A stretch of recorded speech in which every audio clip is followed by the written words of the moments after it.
Hello, everyone. Today, we'll explore how to change the status of affiliates to approved, rejected, archived, or pending. Once you've logged into your Shopify admin dashboard and opened the Afflr affiliate marketing app, and you are here on the Afflr dashboard, click on the Affiliate section. Here, you'll find the All tab, where you can see every affiliate.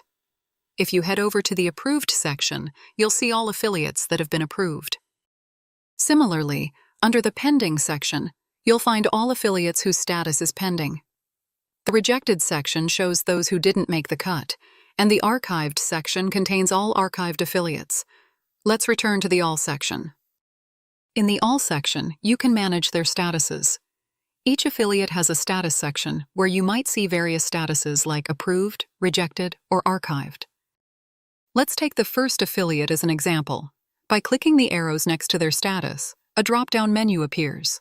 You can change an approved affiliate to either archived or rejected simply by selecting the desired option. If you wish to change the status to rejected, select the rejected option.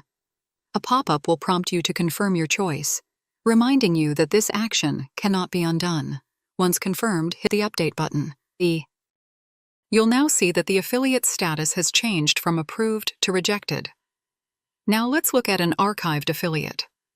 By clicking the arrows, you can change this archived affiliate to approved just by selecting the appropriate option and confirming. As demonstrated, the previously archived affiliate is now approved. However, it's important to remember that once an affiliate is rejected, it cannot be changed back to approved or any other status. That's the process for changing an affiliate's status to approved, rejected, or archived. I hope you found this guide helpful. Thanks for watching.